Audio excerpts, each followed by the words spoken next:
राधे राधे दोस्तों, आपका हमारे YouTube चैनल दिव्य भक्ति ज्ञान वेग में हार्दिक स्वागत है। ओम भास्कराय नमः। आप सभी का दिन शुभ और मंगलमय हो। आज ज्येष्ठ मास का 11वां दिन है। आज दिनांक है 12 मई और दिन है मंगलवार। साथ ही आज ज्येष्ठ मास का बड़ा मंगलवार भी है, जिसे बुढ़वा मंगलवार भी कहा जाता है। आज वेदती योग रात 11:20 तक रहेगा और इसके बाद विश्वकर्म योग प्रारंभ हो जाएगा। यह दोनों ही मुहूर्त अत्यंत शुभ माने जाते हैं। अगर आपके मन में भी कोई भी मनोकामना है तो आप इन पवित्र मुहूर्तों में भगवान से प्रार्थना कर सकते हैं। प्रिय श्रोताओं, जैसे जैसे हम ज्येष्ठ मास की इस तपस्वी और पावन यात्रा में आगे बढ़ते हैं, हर एक कथा हमारे भीतर कुछ न कुछ छोड़ जाती है। कभी कोई प्रसन्न, कभी कोई गहरा मौन, कभी आंखों में आंसू और कभी एक अद्भुत शांति। आज हम पहुंच चुके हैं 11वें दिवस पर, जहां यह कथा अब केवल सुनने भर की नहीं, बल्कि यह हमसे अपने भीतर झांकने का साहस मांगती है। यह वह मोड़ है जहां मन खुद से प्रश्न करता है, क्या मेरा धर्म केवल रीति रिवाज है या मेरी आत्मा की सच्ची पुकार भी है। हमने अब तक बहुत कुछ देखा, सुना और सीखा है। अब समय आ गया है कि हम उसे अपने व्यवहार में उतारें। तो आइए आज भी हम श्री कृष्ण से विनम्र निवेदन करें कि वे हमें अपने ही मन की गहराइयों से मिलने की शक्ति प्रदान करें और सूर्यदेव से प्रार्थना करें कि वह हमारे नशों में तेज तप और सत्य की दिशा में दे। आज का अध्याय प्रारंभ करने से पहले आइए हम सभी मिलकर माँ गंगा से प्रार्थना करें। हे माँ गंगे, आप त्रिलोकों को पवित्र करने वाली भगवती, विष्णुपदी और शिवजी की जटाओं में लहराने वाली कल्याणी हो। आपकी बूंद मात्र से पापों का नाश हो जाता है। आपके दर्शन मात्र से जन्म जन्मांतर के दोष मिट जाते हैं। हे माँ गंगे, हमारे जीवन में जो भी दुख, पाप, कष्ट, रोग, गरीबी और कलेश हैं, कृपया करके अपनी निर्मल धारा से उन्हें बहा दीजिए। हमारे हृदय को शुद्ध कीजिए, हमारे विचारों को पावन बनाइए और हमें मोक्ष का मार्ग दिखाइए। हे गंगे माँ, आपकी शरण में आकर हम सभी आपसे करुणा की याचना करते हैं। हे पाप हारिणी, कृपया करके हमें अपने चरणों में स्थान दीजिए और हमारे जीवन को पुण्यमय बना दीजिए। प्रिय श्रोताओं, आज ज्येष्ठ मास महात्म्य के 11वें दिन का अध्याय प्रारंभ करने से पहले हम सभी बजरंग बली हनुमान जी को समर्पित बुढ़वा मंगलवार की कथा सुनेंगे।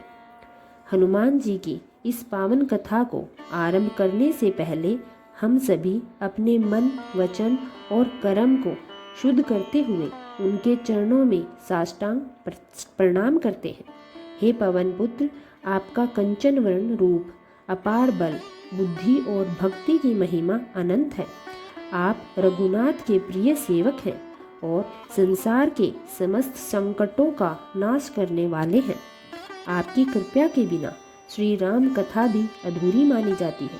इसलिए हे संकट मोचन, हम विनम्रता पूर्वक आपसे प्रार्थना करते हैं कि हमें कथा वाचन और श्रवण करने के योग्य बुद्धि, श्रद्धा और शक्ति प्रदान करें, जिससे हम आपकी महिमा को सच्चे भाव से जन जन तक पहुंचा सकें। अगर इस पावन प्रयास में हमसे कोई त्रुटि, उच्चारण दोष, भावना की कमी या समय का उल्लंघन हो जाए तो हे करुणा निधान, हम सभी को कृपया क्षमा करें। अज्ञानवश हुई हर भूल के लिए हम आपके चरणों में क्षमा याचना करते हैं। हमारी यह कथा सेवा आपके चरणों में समर्पित है। आप कृपया कर इसे स्वीकार करें और हम सभी श्रोताओं को भी अपना आशीर्वाद प्रदान करें। बुढ़वा मंगलवार व्रत कथा के अनुसार महाभारत काल में भीम बहुत ही शक्तिशाली और बलशाली थे। वह युद्ध कौशल में अत्यंत निपुण थे। लेकिन एक समय ऐसा आया जब अपनी शक्ति के कारण भीम के मन में अहंकार उत्पन्न हो गया। इस अहंकार को दूर करने के लिए बजरंगबली हनुमान जी ने एक अद्भुत लीला रची। जब भीम को सच्चाई का पता चला तब उन्हें अपनी गलती का एहसास हुआ और उन्होंने हनुमान जी से क्षमा मांगी। इसके बाद हनुमान जी प्रसन्न हुए और उन्होंने भीम को अपना विराट रूप दिखाया। कथा के अनुसार जब पांडव वनवास भोग रहे थे तब पांचों पांडवों को अज्ञातवास में रहना पड़ा। इस दौरान उन्हें अपना वेश बदलकर भी वहां रहना पड़ा। द्रौपदी भी पांडवों के साथ थी और एक आश्रम में रहकर समय व्यतीत कर रही थी। एक दिन जब द्रौपदी आश्रम में बैठी हुई थी तभी एक पुष्प उड़कर उनके पास आ गया। उस पुष्प की सुगंध द्रौपदी को बहुत ही प्रिय लगी। तब उन्होंने भीम को बुलाया और उस सुगंधित पुष्प को लाने के लिए कहा। द्रौपदी की इच्छा पूरी करने के लिए भीम तुरंत उस पुष्प की खोज में निकल पड़े। जिस दिशा से उस पुष्प की सुगंध आ रही थी भीम उसी दिशा में आगे बढ़ते चले गए। खोजते खोजते वे घने वन में जा पहुँचे।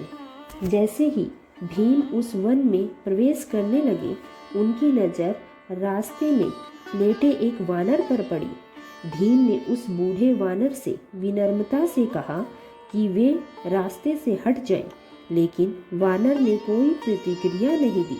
भीम ने फिर से कहा, लेकिन इस बार वानर ने उत्तर दिया, वह बहुत कमजोर है, हिलडुल नहीं सकता, इसलिए तुम उसे लांग कर निकल जाओ। वानर की इस बात को भीम ने क्रोध से कहा। वह अपनी शक्ति का वर्णन करने लगे। उन्होंने वानर को अपना परिचय देते हुए कहा कि वह कुंती पुत्र हैं, पवन उनके पिता हैं और वह हनुमान जी के भाई भी हैं। लेकिन यह सब सुनकर भी वानर पर कोई प्रभाव नहीं पड़ा। भीम का क्रोध और बढ़ गया और उन्होंने वानर से कहा कि वह उन्हें अधिक क्रोधित ना करे, अन्यथा उसे परिणाम भुगतना पड़ेगा। तब बूढ़े वानर का रूप धारण किए हुए बजरंगबली हनुमान जी ने भीम से कहा कि वह यदि उन्हें इतना ही बल है तो वह उनकी पूंछ उठाकर रास्ता बना सकता है। भीम ने क्रोध में आकर वानर की पूंछ हटाने का प्रयास किया, लेकिन वे उसे जरा भी हिला नहीं पाए। तब भीम को आभास हुआ कि यह कोई साधारण वानर नहीं है। वे तुरंत हाथ जोड़कर खड़े हो गए और वानर से उनका परिचय पूछा। तब उस वानर ने बताया कि वे और कोई नहीं स्वयं हनुमान हैं। हनुमान जी को सामने देखकर भीम चकित रह गए और विनम्र होकर हाथ जोड़कर खड़े हो गए। तब हनुमान जी ने भीम को समझाया कि आगे का मार्ग देवताओं का है और मनुष्यों के लिए सुरक्षित नहीं है, इसलिए उनकी रक्षा के लिए उन्होंने स्वयं आना पड़ा। इसके बाद हनुमान जी ने भीम को उस पुष्प के बारे में बताया जहाँ से वह उसे प्राप्त कर सकते हैं। पुष्प प्राप्त करने के बाद हनुमान जी ने भीम से कहा कि अब तुम यहाँ से जा सकते हो। भीम ने हनुमान जी से आज्ञा लेने से पहले अपनी एक इच्छा प्रकट की। उन्होंने विनम्र भाव से हनुमान जी से कहा कि वे उनका विराट रूप देखना चाहते हैं। भीम की इस इच्छा को सुनकर हनुमान जी प्रसन्न हुए और उन्होंने अपना विराट रूप धारण किया। जब भीम ने उस अद्भुत और दिव्य विराट स्वरूप के दर्शन किए तो वे भाव विभोर हो उठे। उस दिव्य दर्शन के बाद भीम ने हनुमान जी का आशीर्वाद लिया। हनुमान जी ने प्रेम पूर्वक भीम को अपने गले से लगा लिया। जैसे ही हनुमान जी ने भीम को गले से लगाया, भीम की शक्ति और भी अधिक बढ़ गई। वे और अधिक बलशाली और आत्मविश्वासी हो गए। इसके बाद भीम ने हनुमान जी से निवेदन किया कि वे कौरवों के साथ होने वाले युद्ध में पांडवों का साथ दें। इस पर हनुमान जी ने शांत और गंभीर स्वर में कहा, जिस युग से मैं हूँ वह युग अलग था। उस समय मैंने श्री राम के लिए अनेक युद्ध किए, लेकिन अब यह दूसरा युग है। इस युग में मेरा युद्ध करना उचित नहीं है, इसलिए मैं इस युद्ध में सीधे सम्मिलित नहीं हो सकता। लेकिन मैं तुम्हें यह आश्वासन देता हूँ कि युद्ध में पांडवों के रथ की ध्वजा पर मेरा वास रहेगा। इस प्रकार हनुमान जी महाभारत के युद्ध में सदैव श्री कृष्ण और अर्जुन के रथ की ध्वजा पर विराजमान रहे। वह अदृश्य रूप से अर्जुन और पांडवों के रथ की रक्षा करते रहे। कथा यही पूर्ण होती है। सभी मिलकर प्रेम से बोलिए, बजरंगबली हनुमान की जय, सियापति रामचंद्र की जय। अब सुनिए आज का महात्म्य। राजा शैतानिक ने कहा, हे महामुनि, सांप के द्वारा चंद्रभागा नदी के तट पर सूर्य नारायण की जो स्थापना की गई है, वह स्थान तो आदिकाल से नहीं है। फिर भी आप उस स्थान का इतना अधिक महत्व क्यों बता रहे हैं? इसमें मुझे संदेह हो रहा है। सुमंतु मुनि कहने लगे, हे भरत, वहाँ पर सूर्य नारायण का स्थान तो सनातन काल से सांब ने उस स्थान की प्रतिष्ठा बाद में की है। अब मैं इसका संक्षेप में वर्णन करता हूँ, आप भी प्रेम पूर्वक इसे सुनिए। इस स्थान पर परम ब्रह्म स्वरूप जगत के स्वामी भगवान सूर्य नारायण ने अपने मित्र रूप में तप किया है। वही अव्यक्त परमात्मा सूर्य देव जिन्होंने सभी देवताओं और प्रजाओं की सृष्टि की है। उन्होंने स्वयं 12 रूप धारण करके अदिति के गर्भ से जन्म लिया। इसी कारण उनका नाम आदित्य पड़ा। इंद्रधाता, प्रजन्य, पूषा, तवष्टा, भग, विवस्वान, अंशु, विष्णु, वरुण तथा मित्र, यह सूर्य की ही 12 मूर्तियां हैं। इन सभी रूपों से संपूर्ण जगत व्याप्त है। इनमें से प्रथम इंद्र नामक मूर्ति देवराज में स्थित है, जो सभी दैत्यों और दानवों का संहार करती है। दूसरी धाता नामक मूर्ति प्रजापति में स्थित है, सृष्टि की रचना करती है। तीसरी पर्जन्य नामक मूर्ति किरणों में स्थित होकर अमृत वर्षा करती है। चौथी पूषा नामक मूर्ति मंत्रों में स्थित होकर प्रजाओं का पोषण करती है। पांचवी तवष्टा नाम की मूर्ति वनस्पतियों और औषधियों में स्थित है। छठी अर्म्य मूर्ति प्रजा की रक्षा करने के लिए पूर्व दिशा में स्थित है। सातवीं भग नामक मूर्ति पृथ्वी और पर्वतों में विद्यमान है। आठवीं विवस्वान मूर्ति अग्नि में स्थित है, जो प्राणियों द्वारा खाए गए अन्न को पचाती है। नवीं अंशु नामक मूर्ति चंद्रमा में स्थित है, जो समस्त जगत को तृप्त करती है।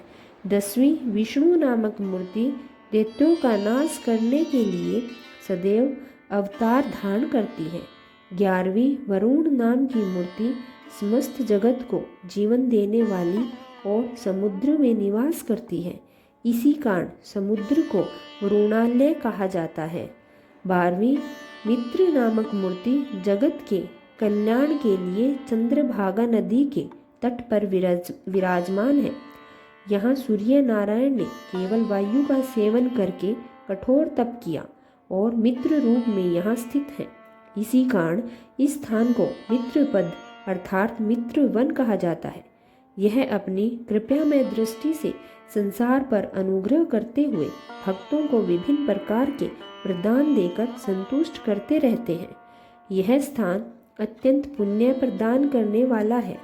हे महाभारत, यहीं पर अत्यंत तेजस्वी सांब ने सूर्य नारायण की आराधना करके मनोवांछित फल प्राप्त किया था। उसकी प्रसन्नता और आदेश से ही सांब ने यहाँ भगवान सूर्य की प्रतिष्ठा की। जो भी मनुष्य भक्ति भाव से सूर्य नारायण को प्रणाम करता है और श्रद्धा के साथ उनकी आराधना करता है, वह सभी पापों से मुक्त होकर अंत में सूर्य लोक को निवास करता है। अब जानिए देव ऋषि नारद द्वारा सूर्य की विराट रूप तथा उनके प्रभाव के वर्णन के बारे में। सुमंतु मुनि बोले, हे राजन, भयंकर कुष्ठ रोग का श्राप प्राप्त कर दुखी होकर सांब ने अपने पिता भगवान श्री कृष्ण से पूछा, हे तात, मेरा यह कष्ट कैसे दूर होगा? कृपया करके इसका कोई उपाय भी आप बतलाइए। भगवान श्री कृष्ण कहने लगे, वत्स, तुम भगवान सूर्य की आराधना करो, उससे तुम्हारा यह कुष्ठ रोग दूर हो जाएगा। तुम देव ऋषि नारद द्वारा सूर्य नारायण की आराधना विधान की शिक्षा प्राप्त करो। प्रसन्न होकर तुम्हें विस्तार से उनकी की आराधना का विधान बतलाएंगे। एक दिन नारद जी द्वारकापुरी में भगवान श्री कृष्ण का दर्शन करने के लिए आए। उसी समय सांब ने अत्यंत विनम्र भाव से जाकर उन्हें प्रणाम किया और हाथ जोड़कर प्रार्थना की। कहने लगे, महामुनि, मैं आपकी शरण में आया हूँ। आप मेरे ऊपर कृपया कर कोई ऐसा उपाय बतलाइए जिससे मेरा शरीर कुष्ठ रोग से मुक्त हो सके और मेरा कष्ट भी दूर हो जाए। नारद जी कहने लगे, सांब, सभी देव जिनकी स्तुति करते हैं उन्हीं का तुम भी पूजन करो। उन्हीं की कृपा से तुम रोग से मुक्त हो जाओगे। नारद जी की बात सुनकर सांब ने फिर से पूछा, महाराज, देवगण किसका पूजन और सत्वन करते हैं, आप भी बताएं, जिससे मैं उनकी शरण में जा सकूं। यह श्राप अग्नि मुझे दग्ध कर रही है। ऐसा कौन सा देवता है जो कृपया करके मुझे इस विपत्ति से मुक्त करा सकेगा? तब नारद जी कहने लगे, पुत्र, समस्त देवताओं के पूज्य नमस्कार करने योग्य और निरंतर स्तुति योग्य भगवान सूर्य नारायण ही हैं। तुम उनके प्रभाव को सुनो। किसी समय समस्त लोकों में विचरण करता हुआ मैं सूर्य लोक में जा पहुंचा। वहां मैंने देखा कि देवता, गंधर्व, नाग, यक्ष, राक्षस और अप्सराएं सूर्य नारायण की सेवा में लगे हुए हैं। गंधर्व गीत गा रहे हैं और अप्सराएं नृत्य कर रही हैं। राक्षस, यक्ष तथा नाग शस्त्र धारण करके उनकी रक्षा करने के लिए वहां पर खड़े हुए हैं।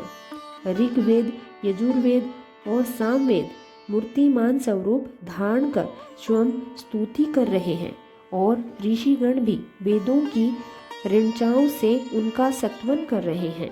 मूर्ति रूप में प्रातः, मध्याह्न और सायंकाल की तीनों सुंदर रूप वाली संध्याएं हाथ में वज्र और बाण धारण किए हुए सूर्य नारायण के चारों ओर स्थित हैं।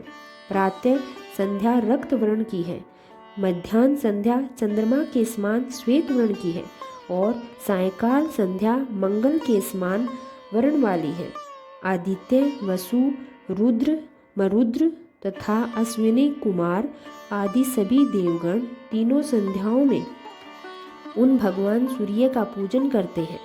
इंद्र सदैव वहां खड़े होकर भगवान सूर्य की जय जयकार करते रहते हैं। गरुड़ का ज्येष्ठ भ्राता अरुण उनका सारथी है।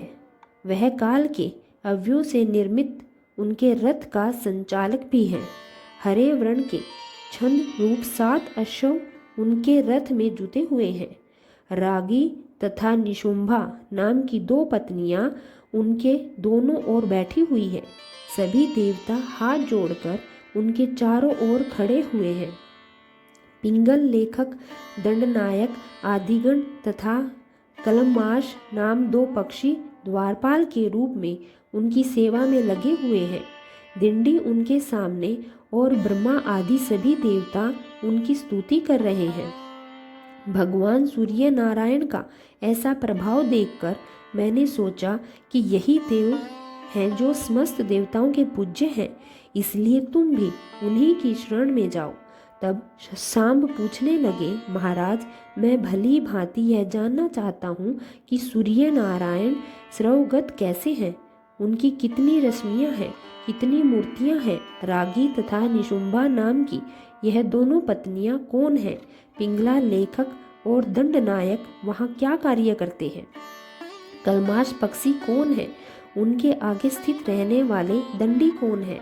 और वे कौन कौन देवता हैं जो उनके चारों ओर खड़े रहते हैं?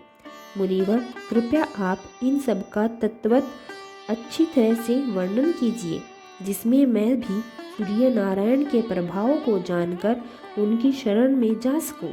तब देव ऋषि नारद कहने लगे, सांब, अब मैं सूर्य नारायण के महात्म्य का वर्णन कर रहा हूँ, तुम भी उसे ध्यान पूर्वक सुनो।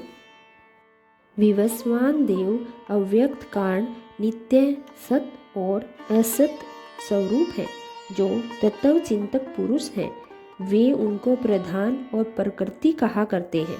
वे गंध, वर्ण और रसहीन और शब्द और स्पर्श से रहित हैं। वे जगत की योनि है तथा सनातन परब्रह्म है। वे सभी प्राणियों के नियंता हैं। वे अनादि अनंत अज सूक्ष्म त्रिगुण निराकार तथा अविज्ञ हैं। उन्हें परम पुरुष कहा जाता है। उन्हीं महात्मा भगवान सूर्य से यह समस्त जगत परिव्याप्त है।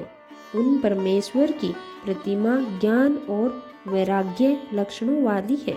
उनकी बुद्धि धर्म और ऐश्वर्य को प्रदान करने वाली ब्रह्मा बुद्धि कही जाती है। उन अव्यक्त की जो भी इच्छा होती है वही सब उत्पन्न होता है। वही सृष्टि के समय चतुर्मुख ब्रह्मा जी बन जाते हैं और प्रलय के समय काल रूप हो जाते हैं। पालन के समय वही पुरुष विष्णु रूप धारण कर लेते हैं। स्वयंभू पुरुष की यह तीनों अवस्थाएं उनके तीनों गुणों के अनुसार है। वे आदि देव होने के कारण आदित्य तथा अजात होने के कारण अज कहे गए हैं। देवताओं में महान होने से वे महादेव भी कहे गए हैं। समस्त लोकों के इष्ट और आदिश होने के कारण वे ईश्वर कहे गए हैं। वहित होने के कारण उन्हें ब्रह्मा कहा गया है और भवत स्वरूप होने से वे भव कहलाते हैं। वह समस्त प्रजाओं की रक्षा और उनका पालन करते हैं, इसलिए उन्हें प्रजापति कहा गया है। पूर्व में शयन करने के कारण उत्पाद न होने और अपूर्व होने से वे स्वयंभू नाम से प्रसिद्ध हैं। हिरण्य में निवास करने के कारण उन्हें हिरण्यगर्भ कहा गया है। वे दिशाओं में स्वामी हैं, ग्रहों के ईश और देवताओं के भी देवता हैं, इसलिए उन्हें देवदेव तथा दिवाकर भी कहा जाता है। तत्व को जानने वाले ऋषियों ने अपना आपको नार कहा है। यह संपूर्ण सृष्टि आपका ही आश्रय है, इसलिए आप नारायण कहे गए हैं। नार शब्द शीघ्रता का भी बोध कराता है। आप जब समुद्र रूप धारण करते हैं तब उसमें शीघ्रता नहीं रहती, इसलिए वे भी नार कहा जाता है। प्रलय काल में जब सभी स्थावर और जंगम प्राणी नष्ट हो जाते हैं और संपूर्ण जगत समुद्र के समान एकाकर हो जाता है, तब वह पुरुष नारायण रूप धारण कर उस महासागर में शयन करते हैं। वेदों में उन्हें सहस्त्र सिरों वाले, सहस्त्र भुजाओं वाले, सहस्त्र नेत्रों वाले और सहस्त्र चरणों वाले कहा गया है। वह देवताओं में प्रथम देवता है और समस्त जगत की रक्षा करने वाले भी हैं। नारद जी ने आगे कहा, हजारों युगों के समान अपनी रात्रि बिताने के बाद जब प्रभात हुआ तब उस पुरुष ने सृष्टि की रचना करने की इच्छा की। उन्होंने देखा कि संपूर्ण पृथ्वी जल में डूबी हुई है। तब उन्होंने वराह रूप धारण किया और महासागर में डूबी हुई पृथ्वी का उद्धार किया। उस समय उनका वेद में शरीर कंपित हो उठा और उनके रोम रोम में स्थित महर्षिगण उनकी स्तुति करने लगे। इसके बाद उन्होंने पुनः ब्रह्मा का रूप धारण किया और सृष्टि की रचना आरंभ की। सबसे पहले उन्होंने अपने मन से अपने समान मुझ सहित 10 श्रेष्ठ मानस पुत्रों को उत्पन्न किया, जिनके नाम हैं भृंगु, अंगिरा, अत्रि, पुलत्स्य, पुलह, कृतु, मरीच, दक्ष और वृश्च। इन प्रजापतियों की सृष्टि करने के बाद प्रजाओं के हित के लिए वही सूर्य नारायण देवी अदिति के पुत्र के रूप में प्रकट हुए। मरीच के पुत्र कश्यप हुए। दक्ष की कन्या अदिति का विवाह महर्षि कश्यप से हुआ। अदिति ने भूर्भु स्वाह से युक्त एक अंड उत्पन्न किया, जिसे 12 आत्मा भगवान सूर्य प्रकट हुए। इस सूर्य मंडल का व्यास 9000 योजन है और इसकी परिधि 27,000 योजन है। जिस प्रकार कदम का फूल चारों ओर के सुरों से भरा रहता है, ठीक उसी प्रकार सूर्य मंडल अपनी किरणों से चारों ओर से व्याप्त रहता है। वह सहस्त्र सिरों वाला पुरुष जिसे परमात्मा कहा जाता है, इस तेजोमय मंडल के मध्य स्थित है। वह अपने सहस्त्र किरणों के द्वारा नदियों, समुद्रों, हद्रों और कूपों से जल को ग्रहण करता है। रात्रि के समय सूर्य की प्रभा अग्नि में प्रवेश कर जाती है, इसलिए रात में अग्नि दूर से चमकती हुई दिखाई देती है। सूर्यदेव होने पर वही प्रभा पुनः सूर्य में प्रवेश कर जाती है। प्रकाश और उष्णता, ये दोनों गुण सूर्य और अग्नि दोनों के समान रूप से पाए जाते हैं। इस प्रकार सूर्य और अग्नि एक दूसरे को अपियायित करते रहते हैं। साम हेती किरण गोरिशम दमती अशुम घन उर वसु मृच नाड़ी ददती साध्य मयुख भानु अंशु सातृचि संपूर्ण कर तथा पाद से भगवान सूर्य की 20 किरणों के नाम बताए गए हैं, जिनकी कुल संख्या 1000 है। इनमें से 4000 किरणें वर्षा करती है, जिन्हें चंदन कहा जाता है और इनका स्वरूप अमृतमय होता है। 300 किरणें हिम को वहन करती हैं, जिन्हें चंद्र कहा जाता है और इनका वर्ण पीत होता है। शेष 300 किरणें शुक्ल नाम वाली होती हैं, जो धूप उत्पन्न करती हैं। इनके अतिरिक्त भी भगवान सूर्य की अन्य किरणें हैं, जिनके नामों का वर्णन आगे आने वाले अध्यायों में किया जाएगा। अब सुनिए आज की कहानी। एक बार समुद्र के तट पर एक छोटा सा द्वीप था, जहाँ अनेक प्रकार के पक्षी निवास करते थे। वे अपना घर बनाकर समुद्र किनारे ही रहते थे। वहीं एक टिटहरा अपनी पत्नी टिटहरी के साथ रहता रेत में घर बनाकर रहता था। एक दिन टिटहरी ने अपने पति से कहा, सुनो जी, मैं अंडे देना चाहती हूँ, लेकिन यह जगत हमारे लिए और हमारे बच्चों के लिए सुरक्षित नहीं है। हमें यहाँ से किसी सुरक्षित स्थान पर चले जाना चाहिए। टिटहरा अपनी ही धुन में रहने वाला पक्षी था। वह अपनी पत्नी से कभी सलाह नहीं लेता था, क्योंकि उसे लगता था कि पत्नी से सलाह लेना अपमान है। उसने डांटते हुए कहा, अरे तुम क्या जानोगी, इतनी सुंदर जगह छोड़कर हम कहीं और क्यों जाए। अगर हम चले जाएंगे और किसी ने हमारा घर ले लिया तो यह हमारा घर और अपना घर तो स्वर्ग से भी सुंदर है। टिटहरी ने शांत स्वर में कहा, हाँ जी, यह हमारा घर है, लेकिन जरा सोचो तो सही, यह घर कहाँ बना है? समुद्र के किनारे, जहाँ हर रोज लहरें उठती हैं। जहाँ तक कि समुद्र की ये ऊंची ऊंची लहरें हमारे घर तक आ जाती है, और अगर किसी दिन समुद्र की कोई तेज लहर हमारे घर तक पहुँच गई तो न केवल हमारा घर ही बह जाएगा, बल्कि हमारे बच्चे भी उन तेज लहरों के साथ बह जाएंगे। कहीं ऐसा ना हो कि हमारे बच्चों के साथ कोई अनहोनी हो जाए। कहते हैं बुद्धिमान व्यक्ति आने वाली विपत्ति को पहले ही भांप कर कार्य करता है।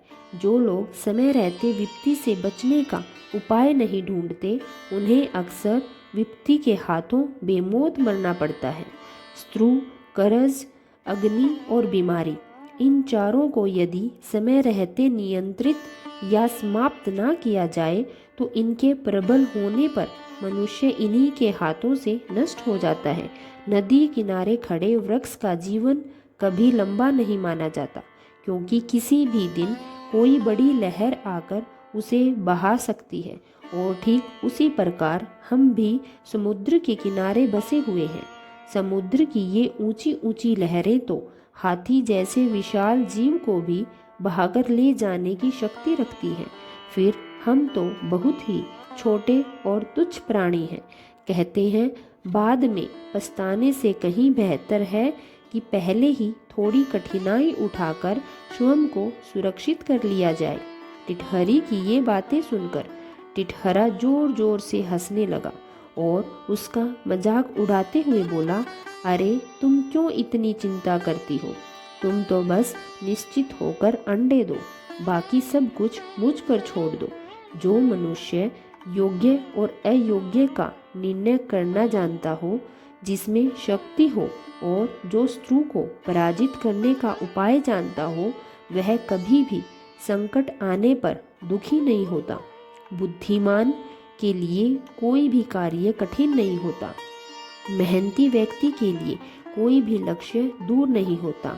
विद्वान के लिए कोई भी स्थान विदेश नहीं होता और जो मीठी वाणी बोलते हैं उनके लिए कोई भी व्यक्ति पराया नहीं होता। और जहाँ तक समुद्र की बात है, उसमें इतनी भी हिम्मत नहीं कि वह हमारे बच्चों को नुकसान पहुँचाने की सोच सके, और यदि उसने ऐसी कोई कोशिश की तो मैं उसका सारा पानी सुखाकर उसका अस्तित्व ही समाप्त कर दूंगा। तुम यही निश्चिंत होकर अंडे दो। तब टिटहरी बहुत ही मायूस होकर अपने पति से बोली, स्वामी, आप तो छोटी सी बात को बहुत बड़ा बना रहे हैं। यह 4 काम ऐसे हैं जिन्हें आंख बंद करके या घमंड में आकर करना सीधी सी मूर्खता है। पहला, अनुचित कार्य करना। दूसरा, अपने ही चाहने वाले के विरोधी बन जाना। तीसरा, अपने से अधिक शक्तिशाली से स्पर्धा करना या उससे झगड़ा करना। और चौथा, हर प्रकार के स्त्रियों पर बिना सोचे समझे विश्वास कर लेना। प्रिय श्रोताओं, यह चारों ही कार्य मृत्यु के द्वार समान माने गए हैं, इसलिए हमेशा सोच समझकर ही कार्य करने की सलाह दी जाती है। लेकिन उस घमंडी टिटहरे ने अपनी पत्नी की एक भी बात नहीं मानी। उल्टा वह तो अपनी पत्नी के सामने समुद्र को ही बुरा भला कहने लगा, यहाँ तक कि उसे गालियाँ देने लगा। एक बात हमेशा याद रखनी चाहिए श्रोताओं, कायर, अकर्मण्य और आलसी लोगों की यही पहचान होती है कि वे स्वयं कुछ नहीं करते, केवल बड़ी बड़ी बातें करके दूसरों को डराने की कोशिश करते हैं।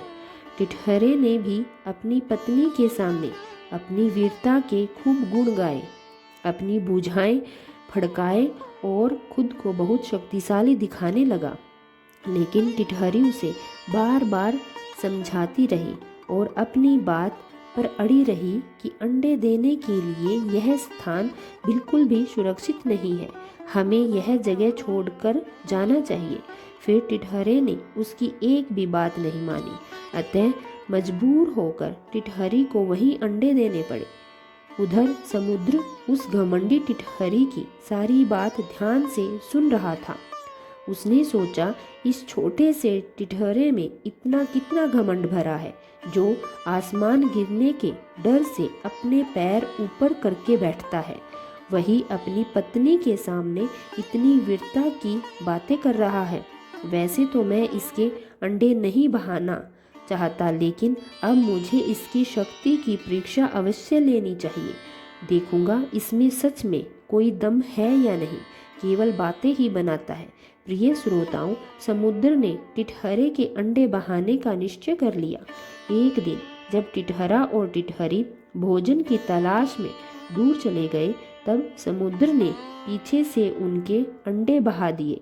जब दोनों वापस लौटे तो अपने अंडे वहां नहीं पाए। यह देखकर टिटहरी जोर जोर से रोने लगी और अपने पति को कोसने लगी। लेकिन अब टिटहरा क्या कर सकता था? वह चुपचाप अपनी पत्नी की बातें सुनता रहा। प्रिय श्रोताओं, कहते हैं जो व्यक्ति अपनी पत्नी, अपनी हितैषियों की बात नहीं मानता, उसे जीवन में केवल पछताना पड़ता है। इसलिए जो व्यक्ति विपत्ति आने से पहले ही उपाय कर लेता है, वही सदा सुखी रहता है। जो केवल भाग्य के भरोसे बैठा रहता है या घमंड करता है, वह हमेशा दुख ही पाता है। जो मनुष्य कठिन समय आने से पहले ही स्थान बदल सकता है, संकट से बच सकता है, ऐसा व्यक्ति अपने कुल या अपने देश का कभी विनाश नहीं देखता। प्रिय श्रोताओं, उधर टिटहरी अपने अंडे खोने के गम में बहुत दुखी थी और जोर जोर से विलाप कर रही थी। उधर टिटहरी की तीखी वाणी टिटहरे के हृदय को छलनी कर रही थी और टिटहरा खुद भी अपने बच्चों के गम में डूबा हुआ था। टिटहरी को इस प्रकार रोता देखकर टिटहरा उसे समझाने लगा कि प्रिय, तुम दुखी मत हो, तुम चिंता मत करो, मैं अब कुछ भी करके तुम्हारे अंडे जरूर वापस लेकर आऊँगा। इतना कहकर गुस्से से भरकर वह टिटहरा अब समुद्र को ही धमकाने लगा। अब टिटहरा गुस्से में भरकर जोर जोर से चिल्लाते हुए समुद्र से कहने लगा, रे दुष्ट समुद्र, तूने व्यर्थ ही मेरे बच्चों को बहाकर मेरे क्रोध को भड़काया है। का परिणाम अब तेरे लिए बिल्कुल भी अच्छा नहीं होगा। टिटहरी के बात सुनकर टिटहरी अपने पति से कहने लगी, मूर्ख स्वामी, तुम समुद्र से बैर बांधकर भला कौन सा बड़ा काम करोगे। विद्वान लोग कहते हैं, शक्तिशाली के सामने कमजोर आदमी का गुस्सा करना खुद के लिए ही तकलीफ देह होता है। जैसा जलता हुआ मिट्टी का बर्तन अपने ही बगले को जला देता है, अपने और शत्रु की ताकत को जाने बिना जो मूर्ख उत्सुकतावश या मूर्खतावश उसके सामने जाता है, उससे बैर बांधता है, वह दीपक पर पतंगे की तरह जलकर भस्म हो जाता है, नष्ट हो जाता है। टिटहरा कहने लगा, अरे टिटहरी, तू क्यों चिंता कर रही है। कुछ चीज़ें देखने में भले ही छोटी होती हैं, लेकिन उनके आगे बड़े बड़े भी ढेर हो जाते हैं। जैसे अंकुश हरा देता है, जैसे बिजली आकार में छोटी होती है, लेकिन जब गिरती है तो बड़े से बड़े पर्वत को भी चूर चूर कर देती है। बलवान वही होता है जिसमें तेज होता है। प्रिय, अब तुम मेरी ताकत को देखो। मैं अपनी छोटी सी चोंच से किस प्रकार इस समुद्र को सुखा डालता हूँ। टिटहरी टिटहरे को फिर समझाने लगी कि मूर्खता की भी एक हद होती है। जिस सागर में रोजाना 9900 नदियाँ जल लेकर गिरती हैं, ऐसे 1800 नदियों से रोज भरा जाने वाला समुद्र केवल तुम्हारी एक बूंद से भर जाने वाली चोट से भला कैसे सूख सकता है। ऐसी बड़ी बड़ी डींगे हाँकने से भला क्या फायदा जो पूरी ही ना हो सके। अगर तुम्हें समुद्र से बैर करना ही है तो क्यों ना अपने मित्रों अन्य पक्षियों से संयोग लेकर इस सागर को सुखाओ, क्योंकि बड़े लोग कहते हैं जब निर्मल लोग भी अपना समूह बना लेते हैं तो उन्हें कोई हरा नहीं सकता। तिनकों की बुनी हुई रस्सियों से हाथी को भी रोका जा सकता है, वश में किया जा सकता है। प्रिय श्रोताओं, टिटहरे ने अपनी पत्नी की बात मानकर आसपास रहने वाले सभी पक्षियों, बगुला, सारस, हंस, मोर आदि से सहायता मांगी। उनसे अपना दुखड़ा सुनाया और कहा कि भाइयों, इस दुष्ट समुद्र ने मेरे अंडे बहाकर मुझे और मेरी पत्नी को दुख दिया है, मेरी पत्नी को रुलाया है, इसलिए इस समुद्र को सुखाने का कोई उपाय करो। टिटहरे की बात सुनकर पक्षी कहने लगे, हे मित्र, हम तुम्हारा दुख भली बातें समझ सकते हैं, लेकिन समुद्र को सुखाने की हम में से किसी के पास भी शक्ति नहीं है। इस प्रकार व्यर्थ ही कोशिश करने से कोई फायदा नहीं है। जो कमजोर आदमी घमंड में चूर होकर अपने से शक्तिशाली आदमी से झगड़ा करता है, वैर बांधता है, वह अपने पतन का खुद कारण बनता है। इसलिए एक काम कर सकते हैं, हम सभी पक्षी मिलकर गरुड़ जी के पास चलते हैं। गरुड़ जी पक्षियों के देवता हैं और बहुत महान भी हैं। क्यों ना हम सभी चलकर उनके सामने अपनी व्यथा रखें। गरुड़ जी बहुत महान है और वह समुद्र से बदला अवश्य लेंगे और तुम्हारी सहायता भी करेंगे।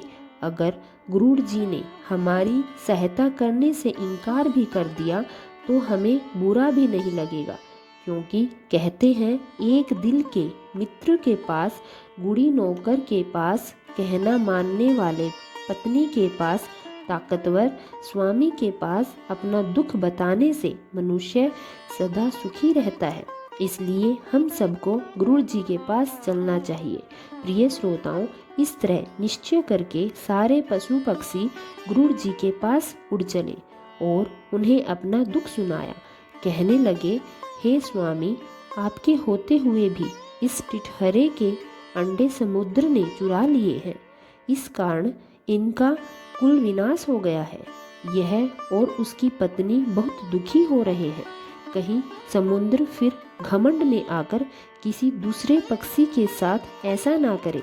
इसलिए हम सहायता मांगने के लिए आपके पास आए हैं। इस संसार में किसी एक व्यक्ति के द्वारा भी वैसा ही निंदनीय कार्य कर सकते हैं।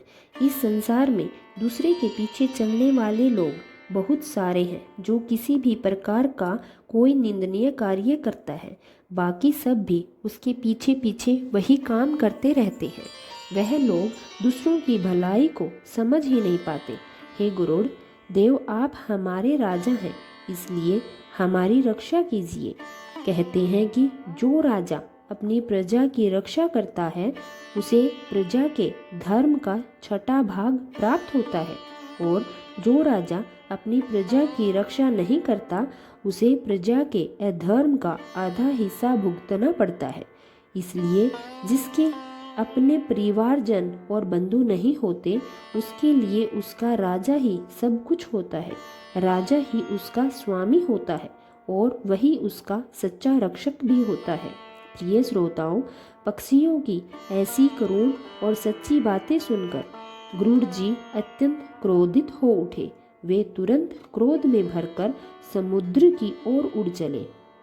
उनके मन में इतना प्रचंड क्रोध था कि वे पूरे समुद्र को सुखा डालना चाहते थे। उसी समय गरुड़ जी के पास भगवान विष्णु का बुलावा आ गया। एक दूत ने आकर गरुड़ जी को भगवान विष्णु का संदेश पहुंचाया, लेकिन गरुड़ जी ने उस समय भगवान के पास जाने से साफ इनकार कर दिया। गरुड़ जी ने दूत से कहा, हे भाई पार्षद, तुम भगवान विष्णु से जाकर कहना कि इस समय मेरी प्रजा संकट में है। इस समय मेरी प्रजा पर भयंकर विपत्ति आई हुई है और मैं अपनी प्रजा की रक्षा करने के लिए इस विशाल समुद्र को खाने जा रहा हूँ। गरुड़ जी की यह बात सुनकर भगवान विष्णु के पार्षद को बहुत आश्चर्य हुआ। उन्होंने मन ही मन सोचा कि आज गरुड़ जी को क्या हो गया है, जो आज यह भगवान विष्णु का संदेश भी अनसुना कर रहे हैं। तब पार्षद ने सोचा कि गरुड़ जी ने तो आज तक भगवान के प्रति कभी ऐसा व्यवहार नहीं किया। फिर उन्होंने विनम्रता से पूछा, भाई जरा यह तो बताओ कि भगवान ने तुम्हारा ऐसा कौन सा अपमान किया है जिसके कारण तुम इतने क्रोधित हो रहे हो, उनके पास जाने से मना कर रहे हो। तब गरुड़ जी ने शांत लेकिन दृढ़ स्वर में कहा, भगवान ने मेरा कोई अपमान नहीं किया, लेकिन इस समुद्र ने टिटहरी के अंडों को बहा दिया है और समुद्र तो भगवान का ही निवास स्थान माना जाता है। तुम जाकर भगवान से कहो कि वह समुद्र से टिटहरी के अंडे तुरंत वापस करवाए, अन्यथा आज से मैं भगवान का कोई सेवक नहीं रहूँगा। उधर गरुड़ जी का यह संदेश सुनकर भगवान विष्णु भी विचार में पड़ गए। उन्होंने सोचा कि गरुड़ का रूठना बिल्कुल उचित है, इसलिए वो स्वयं जाकर गरुड़ को मनाएंगे। व्यक्ति अपनी उन्नति चाहता है और आज्ञाकारी और निष्ठावान सेवकों का भी कभी अपमान नहीं करना चाहिए, बल्कि ऐसे सेवकों का पालन पोषण पुत्र के समान करना चाहिए। एक और महत्वपूर्ण बात कही गई है, यदि राजा प्रसन्न होता है तो वह अपने सेवकों को केवल धन देता है, लेकिन यदि सेवक को सम्मान मिलता है तो वह अपने प्राणों की आहुति देकर भी अपने स्वामी का उपकार चुका देता है। प्रिय श्रोताओं, इसी भाव से भगवान विष्णु गरुड़ जी को साथ लेकर समुद्र के पास पहुँचे और उन्होंने समुद्र से कहा, हे समुद्र देव, या तो तुम टिटहरी के अंडे तुरंत वापस कर दो, अन्यथा हम तुम्हें अभी सुखा देंगे। भगवान को अग्नास्त्र ताने हुए देखकर समुद्र भयभीत हो गया। उसने हाथ जोड़कर विनती करते हुए कहा, प्रभु कृपया करके आप ऐसा कष्ट मत उठाइए, मैं अभी टिटहरी के अंडे वापस कर देता हूँ। इतना कहते ही समुद्र ने तुरंत टिटहरी के अंडे वापस कर दिए। यहाँ एक बहुत महत्वपूर्ण सीख मिलती है, चाहे शत्रु छोटा हो या बड़ा, जब तक उसकी शक्ति का सही अंदाजा ना हो तब तक उससे शत्रुता नहीं करनी चाहिए। अन्यथा जैसे समुद्र को टिटहरी से हार का सामना करना पड़ा, वैसे ही अपमान और हार का सामना करना पड़ सकता है।